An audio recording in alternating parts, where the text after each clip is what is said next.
Hello, Course 3 students. This is Mrs. Bandu here with your notes for Lesson 1-4, multiplying and dividing integers. We want to multiply and divide integers and to solve problems involving integers. Okay, I will be honest with you, I've done the video and I messed it up, so I already have this filled out. I'm going to try to go slow enough that you can keep up. I'm not going to write my whole paper over.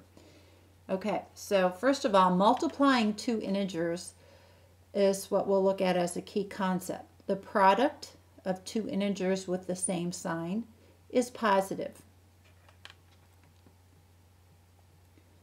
Examples of that would be 8 times 3 is 24, as well as negative 8 times negative 3 equals 24. The product of two integers with different signs is negative. 8 times negative 3 is negative 24. Similarly, negative 8 times negative 3 is negative 24. Again, in both cases, in the last two examples, we have one positive integer and a negative integer as the factors. So that gives us a negative product. Dividing two integers. The quotient of two integers with the same sign is positive. So for example, 8 divided by 2 gives us 4, as does negative 8 divided by negative 2, which also gives us 4. The quotient of two integers with different signs is negative.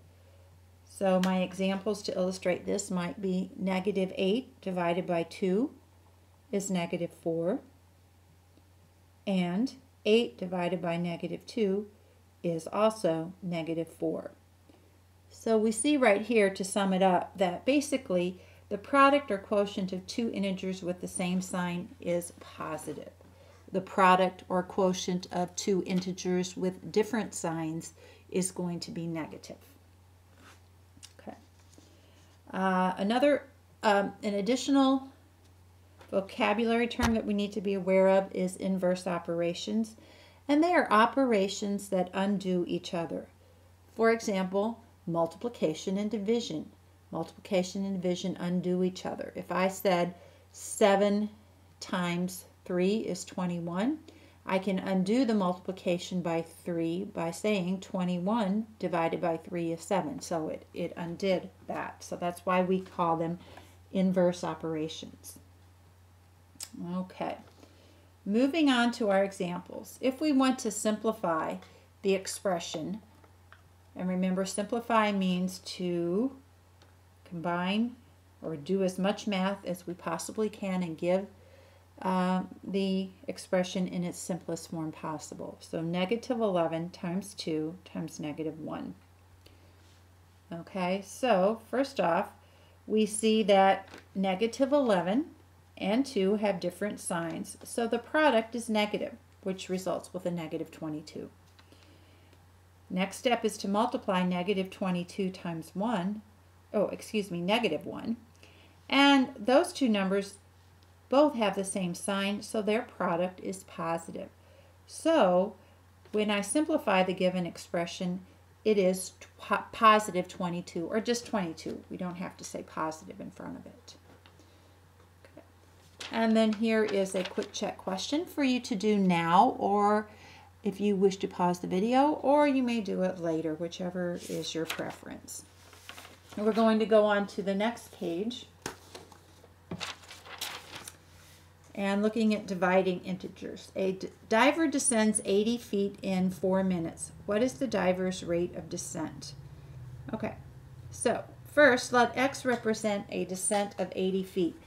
Then divide the descent by the number of minutes to find the change in elevation per minute. Okay, there's probably more than one way to do this problem.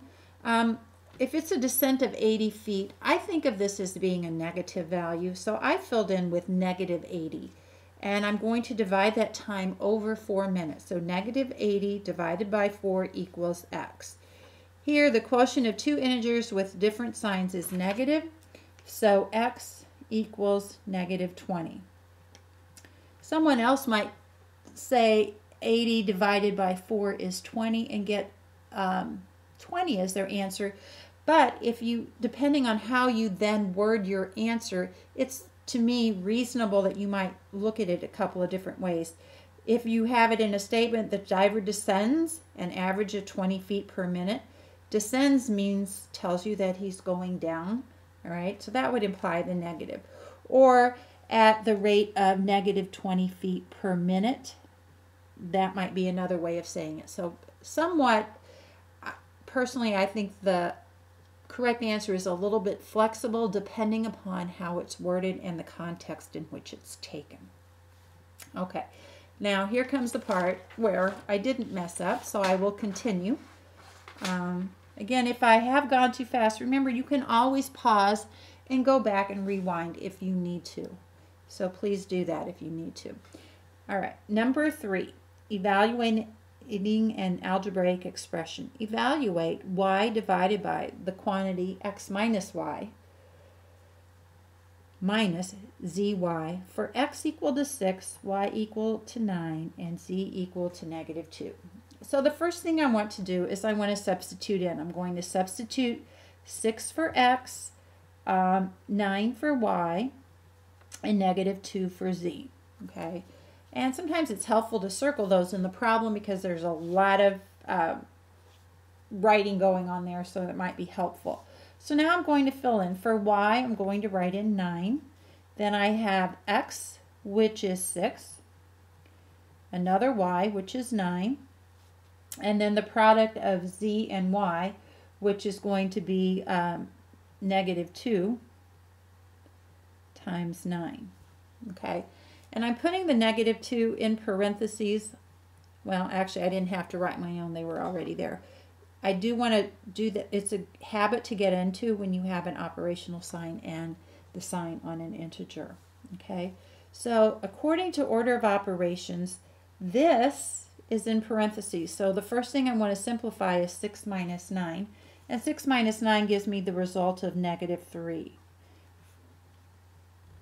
And then I can go back and multiply and divide from left to right.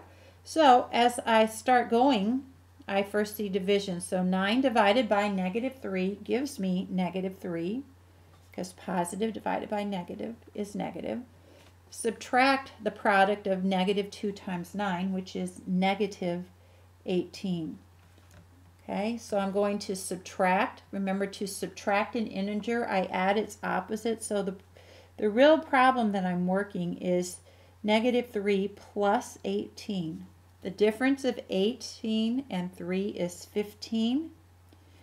The 18 has the greater absolute value, so my final answer here, when I evaluated the expression, is the answer 15. All right, I would like you to finish the quick check questions, all 3 of them. There's one on the other page, one on this page. Review your notes, come in with any questions you might have, and I will see you in class. Thank you.